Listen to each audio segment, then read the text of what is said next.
అసలు భాష మీదే ఇంత గొడవ జరుగుతుంది కదండి. ఒక భాష గురించి మాట్లాడితేనే ఆ భాష నువ్వెందుకు జగన్ ప్రభుత్వంలో ఇంగ్లీష్ మీడియం అందరికీ కావాలి, ఇంగ్లీష్ మీడియం అన్ని వర్గాలకి నేను నేర్పిస్తాను, ప్రభుత్వ పాఠశాలలో ఇంగ్లీష్ మీడియం ప్రధానం అని చెప్పానంటే తెలుగుని ఊచకోతకు వస్తున్నారని చెప్పని అన్నారు ఆ రోజున. It is absolutely inhuman. నువ్వు భాష అనేది అభివృద్ధి జరగాలి అంటే ప్రైమరీ దశ నుండి పిల్లలకు థియరీ అండ్ ప్రాక్టీస్ ఎక్సర్సైజ్ జరగాలి. థియరీలో భాష ఉంటుంది కదా, ప్రాక్టీస్లో చేసుడు ఉంటుంది కదా. ఈ రెండింటి మధ్య సంఘర్షణ జరిగినప్పుడు భాష స్కిల్ ఇట్లా పెరుగుతుంది. నీకు థియరీనే లేదు స్కూల్లో, నువ్వు నాగలు ఎట్లా దున్నాలో పిల్లలకి ఎక్స్ప్లెయినే చేయవు, థియరీనే లేదు. వాళ్ళు ఏ ఫర్ యాపిల్ అంటే నువ్వు ఏ ఫర్ యాపిల్ అనే రాస్తావు, మీకు బేసిక్ సెన్సే లేదు. సో నీ క్రియేటివిటీ లేనప్పుడు, టీచర్ క్రియేటివిటీ లేనప్పుడు పిల్లలకి ఎట్లా తప్పుపడతావు? ఓకే, టీచర్ క్రియేటివిటీ ఉండాలి కదా. So as a professor for almost 40 years I'm telling I lived as an uncreative professor. ఎందుకు?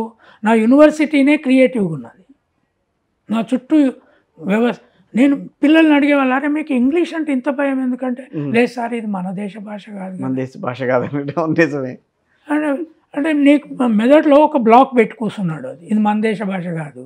అరే నువ్వు అక్కడి నుంచి ఏమి ఉర్దూ రాను అని వస్తావు, ఇక్కడ ఉర్దూ మాట్లాడతావు, నువ్వు ఇంగ్లీష్ అట్లా ఎందుకు మాట్లాడలేవు? లేదు సార్ అది మన భాష కాదు కదా సార్, అది మనకు రాదు సార్. అంటే మనకు మనది కాదు అని చెప్పినాక పిల్లలకు బ్లాక్ ఏర్పడింది. ఇప్పుడు ఇంత పబ్లిక్ స్కూళ్ళల్లో చదువుకున్నాను, నేను పబ్లిక్ స్కూల్లో చదువుకోలేదు, నాలాగా ఎందుకు రాయలేరు ఇంగ్లీషు? అని నాకు అర్థమైంది ఏంటంటే English is the easiest language to learn. అదే రాజకీయం అయిపోయింది ఈ రోజుల్లో. మరి see this does not change the nation, right?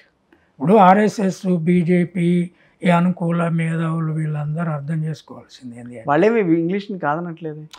కాదనడు కాదు, ఈ దేశం అమెరికాతో చైనాతో పోటీ పడాలంటే, ఈ దేశం ఈ రిజర్వేషన్లు ఈ గొడవల నుంచి పోవాలి అంటే స్కూల్ సిస్టమ్ను కంప్లీట్గా మార్చేయాలి. 100% that is the simple. And we don't have to look at America. I hate it. వాడు నాకంటే పెద్ద సుపీరియర్ ఏందండి? నేను చిన్నప్పుడు గొర్రెల కాసి గొర్రెల మందలు పెంచినోడిని. గొర్రెల మందలు పెంచడం అంటే బతుకు తెరుతూ క్రియేట్ చేసిన కదా. By 10th year I was a shepherd. నేను పెద్ద ఎవరితోటి ఇన్ఫీరియర్ నాకెందుకు? దానికి నేను ఇంగ్లీష్ యాడ్ చేసిన కనుక I could right anything in the country, in the world. It's simple.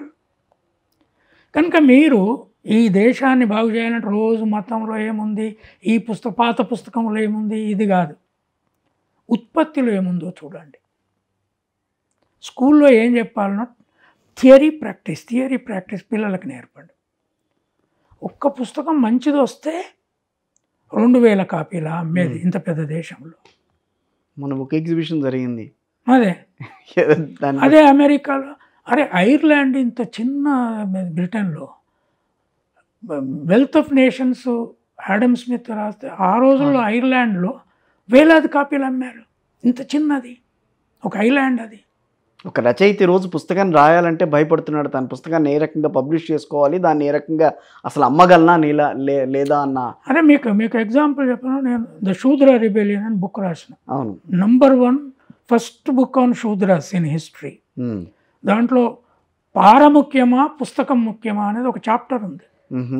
రాస్తే శూద్రులు చదువు లక్షణం వాళ్ళకుంటే ఇప్పుడు 2 నెలల్లో ఎన్ని వేల కాపీలు అమ్మాల్సి ఉండే. శూద్రులు ఎంతమంది ఉన్నారు దేశంలో?